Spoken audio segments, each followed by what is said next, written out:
Assalamualaikum warahmatullahi wabarakatuh. Jumpa lagi kita dalam seri kuliah hukum pidana. Kali ini saya akan melanjutkan tema tentang pencemaran nama baik sesuai dengan Undang-Undang Nomor 11 Tahun 2008, perubahan Undang-Undang Nomor 19 Tahun 2016 tentang informasi dan transaksi elektronik.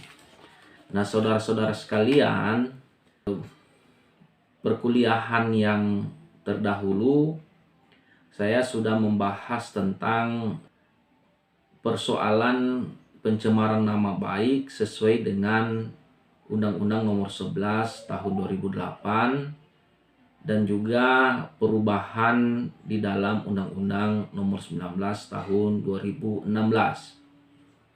Nah, kali ini saya akan mencoba menjelaskan tentang putusan Mahkamah Konstitusi nomor 50/PPU/6/2008 tentang pencemaran nama baik. Nah, putusan Mahkamah Konstitusi ini memberikan penafsiran tentang pencemaran nama baik itu harus merujuk kemana, sehingga dalam penafsiran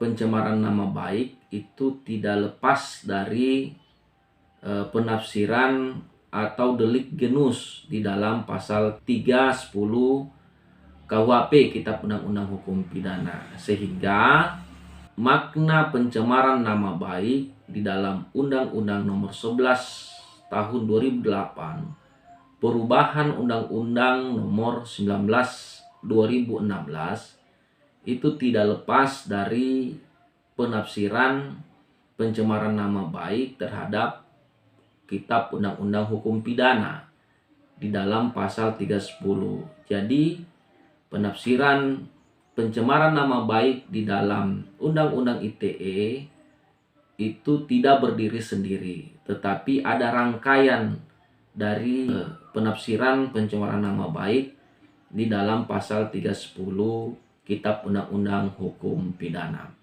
Nah, saudara-saudara sekalian, di dalam putusan Mahkamah Konstitusi tersebut menyatakan bahwa pemberlakuan dan tafsir pasal 27 ayat 3 Undang-Undang ITE tidak dapat dipisahkan dari norma hukum pokok dalam pasal 310 dan 311 KUHP sebagai genus delik yang mensyaratkan adanya pengaduan untuk dapat dituntut. Nah, dari hal tersebut dalam penafsiran Kitab Undang-Undang penafsiran pencemaran nama baik, maka dia tidak berdiri sendiri, sehingga perlu kita melihat atau merujuk penafsiran pencemaran nama baik dari pasal atau delik genus, yaitu 310 dan 311 Kitab Undang-Undang Hukum Pidana.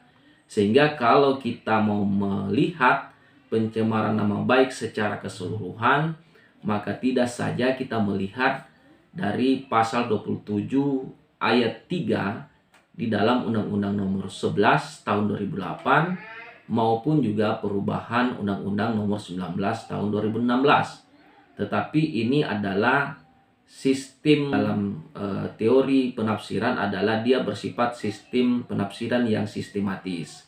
Jadi kita harus melihat dua undang-undang tersebut, yaitu Undang-Undang ITE dan Kitab Undang-Undang Hukum Pidana. Nah, saudara-saudara sekalian, mari kita Kitab Undang-Undang Hukum Pidana bagaimana mengatur tentang delik penghinaan tersebut. Nah, penghinaan dalam Kitab Undang-Undang Hukum Pidana diatur di dalam bab 16 dari pasal 310 sampai 321 Kitab Undang-Undang Hukum Pidana. Di pasal 310, apa yang dimaksud dengan penghinaan? Nah, menghina yaitu menyerang kehormatan dan nama baik seseorang. Yang diserang itu biasanya merasa malu, atau dalam kata tanda kutip adalah kehormatan seseorang. Yang diserang di sini hanya mengenai kehormatan tentang nama baiknya seseorang, bukan kehormatan dalam lapangan seksualitas. Karena kalau kehormatan dalam lapangan seksualitas, maka ada undang-undang yang mengatur tersendiri hal tersebut. Tetapi di dalam pasal 310 adalah kehormatan nama baik seseorang, atau kehormatan orang tersebut. Sehingga nanti kita bisa melihat di dalam 310 KUHP makna penghormatan atau bentuk-bentuk penghinaan tersebut apa saja. Nah, mari kita melihat pasal 310 Kitab Undang-Undang Hukum Pidana. Nah, di pasal 310 Kitab Undang-Undang Hukum Pidana ada 3 ayat yang mengatur hal tersebut. Yang pertama, ayat 1 yang berbunyi, barang siapa sengaja merusak kehormatan atau nama baik seseorang dengan jalan menuduh ia melakukan sesuatu perbuatan dengan maksud yang nyata, akan tersiarnya tuduhan itu dihukum karena menista dengan hukuman penjara selama-lamanya 9 bulan atau denda sebanyak-banyaknya Rp4.500. Denda sebanyak. Nah, ayat 2-nya, kalau hal ini dilakukan dengan tulisan atau gambar yang disiarkan, dipertunjukkan kepada umum atau ditempelkan, maka yang berbuat itu dihukum karena menista dengan tulisan dengan hukuman penjara selama-lamanya 1 tahun 4 bulan atau denda sebanyak-banyaknya 4.500. Ayat 3 tidak termasuk menista atau menista dengan tulisan jika ternyata bahwa si pembuat melakukan hal itu untuk kepentingan umum atau lantaran terpaksa perlu untuk mempertahankan dirinya sendiri. Nah, itulah bunyi pasal 310 Kitab Undang-Undang Hukum Pidana. Nah, kalau kita memperhatikan di dalam pasal 310 tersebut, penghinaan ada 6 macam bentuknya. Yang pertama adalah menista. Nah, itu yang pertama. Yang kedua, menista dengan surat. Yang ketiga adalah memfitnah. Yang keempat adalah penghinaan ringan. Yang kelima, mengadu secara memfitnah. Dan yang keenam adalah tuduhan secara memfitnah. Inilah bentuk penghinaan di dalam Kitab Undang-Undang Hukum Pidana. Nah, kalau kita melihat dari bentuk ayat 1-nya adalah barang siapa sengaja merusak kehormatan atau nama baik seseorang dengan jalan menuduh melakukan sesuatu perbuatan dengan maksud yang nyata, akan tersiarkan tuduhan itu. Nah, dihukum karena menista. Nah, jadi menista ini perlu dijelaskan tentang makna dari menista itu seperti apa. Tetapi yang masuk di dalam konteks 310 ini adalah seseorang yang sengaja merusak kehormatan atau nama baik seseorang dengan jalan menuduh ia melakukan sesuatu perbuatan dengan maksud yang nyata, tersiarnya tuduhan itu dihukum karena menista. Nah, jadi antara pasal 310 dengan perbuatan seseorang yang menista atau mencemarkan nama baik itu perlu ada penjelasan lebih lanjut tentang menafsirkan pencemaran nama baik itu seperti apa. Tapi ini merupakan genus delik.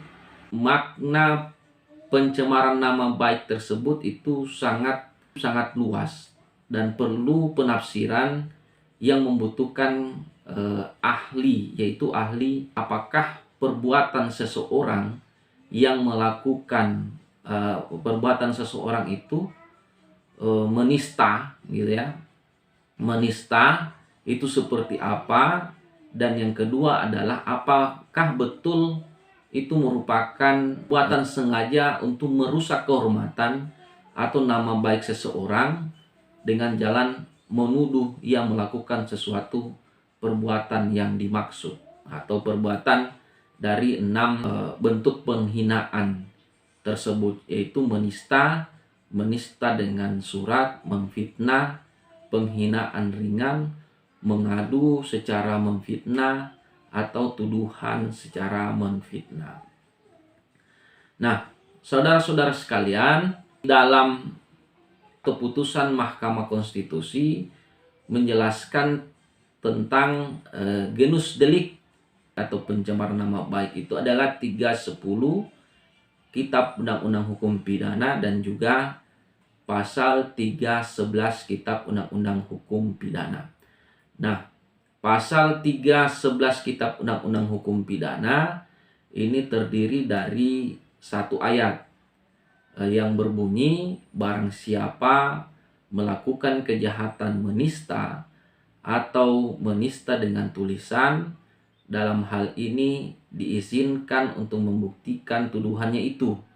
Jika ia tiada dapat membuktikan dan atau tuduhan itu dilakukan sedang diketahuinya tidak benar, dihukum karena salah memfitnah dengan hukuman penjara selama-lamanya 4 tahun. Jadi di dalam pasal 311 Kitab Undang-Undang Hukum Pidana ini memberikan maksud bahwa seseorang itu tidak boleh memfitnah atau menyebarkan sesuatu dengan tulisan apabila tulisan itu tidak benar. Nah, hal ini bisa berakibat fatal kepada orang yang menista dengan tulisan. Karena apabila seseorang melakukan menista dengan tulisan dan hal itu tidak benar, dan ada orang yang mengadu bahwa perbuatannya tersebut tidak berdasarkan dengan fakta, maka dia bisa dikategorikan memfitnah seseorang, bahwa yang dia tulis tersebut adalah perbuatan yang tidak benar. Nah, hal itulah yang diatur di dalam pasal 311 Kitab Undang-Undang Hukum Pidana sebagai delik genus dari Undang-Undang ITE nomor 11 tahun 2008, perubahan Undang-Undang nomor 19 tahun 2016. Saudara-saudara sekalian yang saya muliakan, berdasarkan penjelasan pada pertemuan yang terdahulu, maka kita bisa melihat bahwa tingkat pencemaran nama baik yang telah dijelaskan pada pertemuan terdahulu, maka pencemaran nama baik masih mendominasi kasus-kasus yang berhubungan dengan informasi dan transaksi elektronik, yaitu 47% yang telah saya jelaskan pada pertemuan yang terdahulu. Nah, hal ini memberikan kita pelajaran bahwa di masyarakat dengan perkembangan teknologi yang semakin cepat, penggunaan media sosial itu sangat berkembang, dan kadang kalau kita tidak sadar dan tidak membuat status di media sosial, ternyata status media sosial tersebut ada orang yang merasa dirugikan dari perbuatan yang dilakukan seseorang tersebut, maka akan berakibat pada pengaduan dari pencemaran nama baik tersebut. Hal ini kejadian-kejadian yang mendominasi kasus yang berhubungan dengan informasi dan transaksi elektronik. Nah, saudara-saudara sekalian, Dengan maraknya kasus pencemaran nama baik di media sosial tersebut, maka pemerintah hal ini untuk dapat memperbaiki sehingga pencemaran nama baik di dalam ruang-ruang digital kita ini tidak lagi memberikan keresahan kepada masyarakat, sehingga pemerintah dengan keputusan bersama Menteri Komunikasi dan Informatika Republik Indonesia, Jaksa Agung Republik Indonesia, dan Kepala Kepolisian Negara Republik Indonesia mengeluarkan keputusan bersama tentang pedoman implementasi pasal tertentu dalam Undang-Undang Nomor 11 Tahun 2008 tentang informasi dan transaksi elektronik, sebagaimana telah diubah dengan Undang-Undang Nomor 19 Tahun 2016 tentang perubahan Undang-Undang Nomor 11 Tahun 2008 tentang informasi dan elektronik tersebut. Nah, kenapa? Nah, mari kita melihat apa dasar dari keputusan bersama ini dikeluarkan, dan apa maksud dari keputusan bersama tersebut.